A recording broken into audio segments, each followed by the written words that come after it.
예, 안녕하십니까. 저는 오늘 이 축사라기보다는요, 처음 이제 요청받은 내용 자체가 포토라인 체험담입니다. 저도 포토라인 처음 써봤죠. 처음 써보고, 저는 또 보도를 받는 자이자 또 보도를 하는 자 겹쳐있기 때문에 양쪽에서 제가 좀 더 문제를 좀 들여다볼 수가 있습니다. 저는 개인적으로는 포토라인은 별 문제 없다고 생각을 했습니다. 왜냐하면 얼마든지 이 기자들이 한 7, 80명 정도, 제가 갈 때 한 7, 80명 정도 있었던 것 같은데, 자, 범죄로 낙인 찍는다? 아니, 기자들 앞에서 당당하게 나는 이거 이래서 난 정당하다고 얘기하면 되는 거 아닌가. 왜 포토라인에 세운다는 것은 대부분 공인이니까 세우지 일반인 세우는 건 아니잖아요. 그런데 대부분 이제 포토라인 세우는 사람들은 검찰에서 말씀드리겠습니다. 검찰 조사에 성실히 응하겠습니다. 이러니까 이게 인권 침해를 당하는 거지.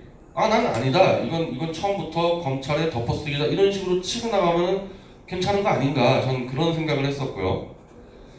특히 이제 저 같은 경우는 태블릿 조작을 그렇게 많이 이제 외치는데 어느 언론사도 그거를 반영을 안 해줬기 때문에 잘 됐다. 이번에 한 7, 80개 언론사 앞에서 내가 확실하게 이게 왜 문제인지를 밝힐 마지막 기회다. 처음이자 마지막 기회다. 그래서 포토라인만 기다리고 있었던 거예요. 여기서 승부 걸겠다 해서.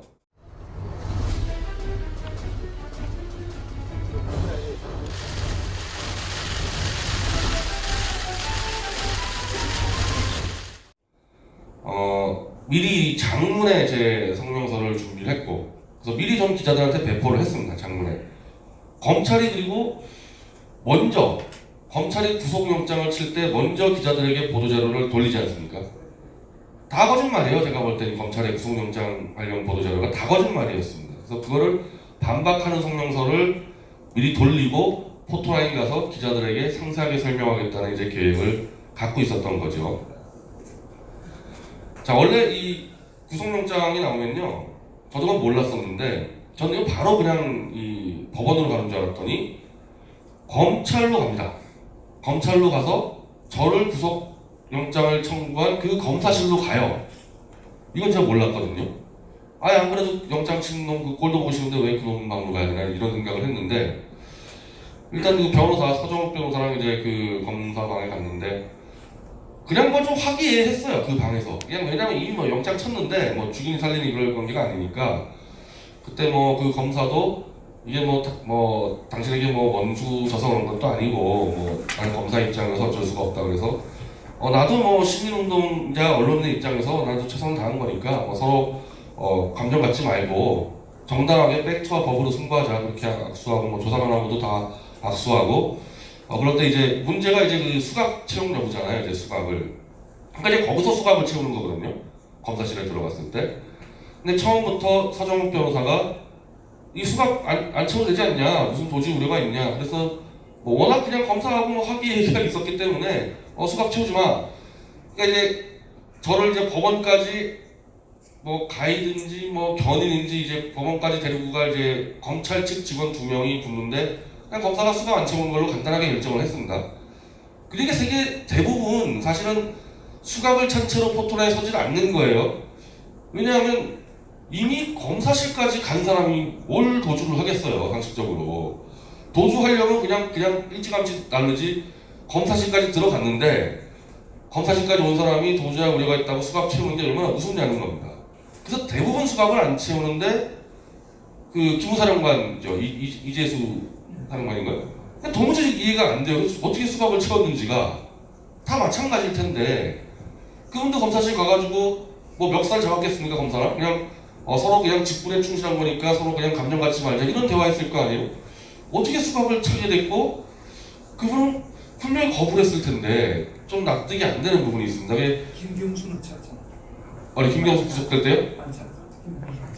그 수갑은 다른 수갑. 이건 포토라인 들어갈 때 이게 수갑인 거고, 구속된 상태에서 재판으로 나올 때 수갑은 또 다른 문제인데, 그건 지금 포토라인하고 좀 다른 문제에서 제가 나중에 이제 설명드리든지 그냥 넘어가든지 하겠습니다. 그래서 저는 수갑을 안 차고 이제 법원으로 들어가면 법원 앞에서 이제 기자들이 한 7, 80명이 이제 쫙 있는 거죠. 쫙 있는 거에서 일단 성명서를 미리 돌렸으니까 제가 핵심 사안만 딱 두 가지만 미리 발제한 겁니다. 검찰이 얘기하는 구속의 근거에서 정호성 판결문이 내서 정호성이 이건 최순실이 썼다고 인정했다. 이게 거짓말이에요. 저도 참 깜짝 놀랐습니다. 아니 어쨌든 검찰이 구속을 목적으로 하는 뭐 기관이긴 하지만 국가 공적기관인데 어떻게 구속영장에 저런 거짓말을 갖다 쓰지? 정호성은 최순실이 태블릿 쓰는 거 본 적도 없다고 얘기했어요. 정확하게. 그 거짓말을 그냥 딱 갖다 적어놓고 그게 가장 핵심 사안으로 잡아놨으니까. 그리고 국가수가 최순실 걸로 인정했다? 이것도 거짓말이에요. 국가수는 정확하게 누구 건지 모르겠지만 여러 명이 쓴 것 같다가 국가수의 입장인데 국가수가 최순실 걸로 인정했다. 거짓말 두 개로 영장을 친 겁니다, 이거. 그래서 제가 기자들 앞에서 두 개만 딱 설명을 하고 두 개 설명하고 이제 뭐든지 다 물어봐라고 얘기하는 순간에 이 검찰 직원 두 명이 팔 잡고 그냥 법원으로 끌고 들어갔는데 이번 구속영장의 전제는 국가수 보고서에서 최순실 걸로 과학적으로 입증됐다. 그리고 정호성 판결문에서 최순실이 태블릿으로 문건을 받았다. 이 두 전제로 작성이 됐는데 둘 다 사실이 아닙니다. 즉 공용 태블릿이었을 가능성이 높다. 이게 국가수의 결론입니다. 그리고 정호성 판결문에서는 태블릿의 태자도 안 나옵니다. 한마디로 최순실의 것이라고 입증된 바가 전혀 없는 사실입니다. 그래서 충분히 제가 의혹 제기할 수 있는 사안이고요. 예, 명예훼손 사실 아닙니다. 이미 그렇게 법원으로 들어가는 순간에 구속영장 실질심사는 비공개 재판이거든요. 저는 이제 발언권이 완전히 박탈당하게 된 거죠. 대한민국 검찰과 대한민국 법원이 아주 정확하고 공정하게 하는 기관은 큰 상관이 없는데 이미 검찰 구속영장에 거짓말이 들어가 있고 나중에 알게 됐지만 제 구속영장을 발부한 판사는 우리법 연구의 판사였단 말이에요. 끝장이 난 거예요. 제가 항변할 수 있는 권리는 그걸로 그냥 끝장이 난 겁니다. 실제로 제가 구속영장을 실질심사 받을 때 뭐 판사는 거의 전 JTBC 대변인 같다고 느껴졌고 제가 뭐라고만 얘기하면은 당신은 법원을 뭐 무시하는 거냐 이렇게 나와버렸기 때문에 이거는 뭐 정상적인 재판이 아니었어요. 이거 뭐 거의 김정은식 재판이었고 제가 그때 느낀 게 야 이거 원하는 사람에 대해서는 구속영장 실질심사 공개했으면 좋겠다. 설마 공개를 기자들까지 들어와 있는데 그렇게 하겠냐. 뭐 저는 이거 제도 변경해야 된다고 봅니다. 그와 마찬가지로 똑같은데 이미 검찰이 포토라인에 세우는 유일한 그 근거가 국민의 알 권리 충족인데 아니 연예인도 아니고 사진을 찍어주는 게 국민의 알 권리 충족. 뭘 충족시켰죠? 무슨 알 권리를 충족시켰습니까? 나는 최소한 10분 동안 기자들이 어떤 질문에도 내가 답을 하겠다는 자세를 갖고 있는 사람이면은 사진까지 찍은 짐에 그 10분 정도는 보장해 주는 게 알 권리 충족이지 단지 내 사진 찍어주는 게 알 권리 충족이다? 이거 지금 제가 오늘 나와서 말씀드리는 김에 우리가 이제 다음 주에 재판이 있어서 잠깐 잊어버렸었는데 이걸 제가 정리해가지고 문재인 청와대에다가 지금 청원을 넣으려고 그러거든요. 월요일날. 별거 아니에요. 어차피 지금 당신들 뭐 수많은 사람들 잡아들이고 있는데 잡아들이면서 포토라인 세우는데 그 중에 원하는 사람은 포토라인에 서서 10분 정도의 기자하고 질의응답을 보장해라. 그거 청원하려고 그러는 거예요. 월요일에 문재인에게. 왜 그게 안 될까? 이해가 안 되는 게 있고 뭐 솔직히 얘기해서 그런 정도의 항변권을 제가 보장받았으면요 저 구속 못 시켰어요. 딱 10분만 기자들 앞에서 제가 떠들었으면요 질의응답했으면 도저히 그 논리적으로 구속 사유를 정당화할 수 없었거든요. 그래서 저는 부당한 구속을 막을 수 있는 방법이 지금까지는 대부분 포토라인 같은 경우를 인권 침해로만 얘기했지만 전 정반대로 생각한다는 겁니다. 이렇게 권력을 동원해서 부당하게 구속하는 것을 막을 수 있는 아주 효과적인 장치가 포토라인이라고 보는 거예요. 기자들의 질의응답만 보장해주면. 그래서 저는 그거를 지금 발전시킬 거고 아까 말씀드린 대로 구속영장 실질심사도 원하는 사람은 다 공개로 하자. 아니 비공개를 무슨 피의자의 인권을 보호하기 위해서 한다 그러는데 피의자 인권이 보호되는 게 아니라 그냥 문재인하고 가까운 판사들이 마음대로 구속영장 발부해버리는데 자, 그래서 이걸 제가 월요일날 청와대가 정식으로 제가 접수를 하려고 합니다. 청와대에다가. 그래서 20만 명 그 클릭을 좀 눌러주세요. 문재인이가 무슨 답변 하나 좀 들어보겠습니다.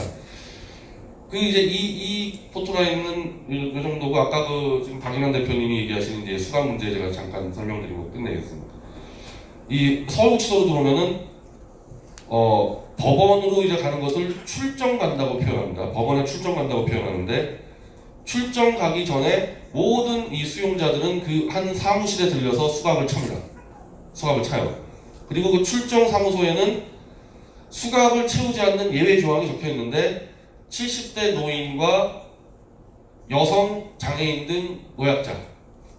그러니까 서울구치소에서 수갑 예외 조항이라는 것은 쉽게 얘기하면은 물리적으로 교도관들을 두들겨 도주할 수 없는 할아버지, 할머니, 여성, 장애인. 물리적인 문제예요. 그 조항 보면은.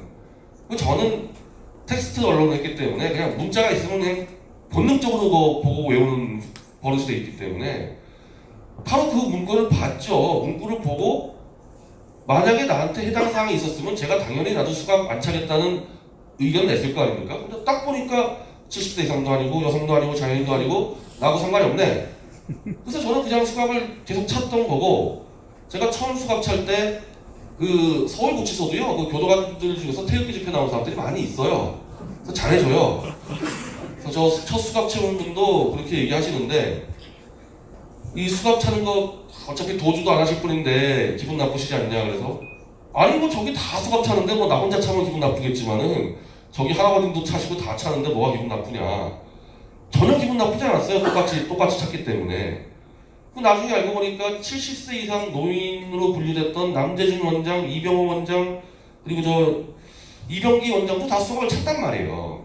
이 뒤에 포송지만 면제해줬고. 그러니까 제가 알기로는 제가 나중에 이걸 다 조사했거든요. 내가 만나는 사람마다 다 조사했습니다. 수갑 안 찬 사람 없다 이겁니다. 김경수 빼고는 서울구치소에서 포송줄까지만 면제됐던 거예요.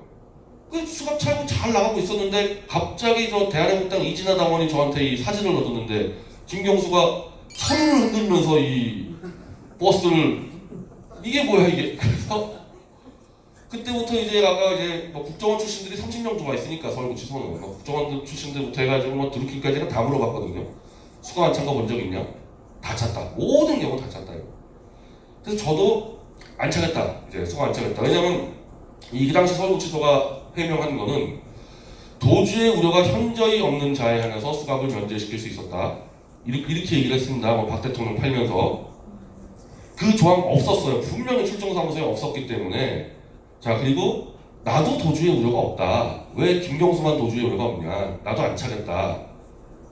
근데 면담을 안 잡아주는 겁니다. 면담을 안 잡아줘가지고 재판 날짜 다가오는데 저는 2심은 6개월간 구속 만기예요. 6개월 뒤면 그냥 풀어줘야 되는데 2심의 첫 재판을 4개월 뒤에 시작했습니다.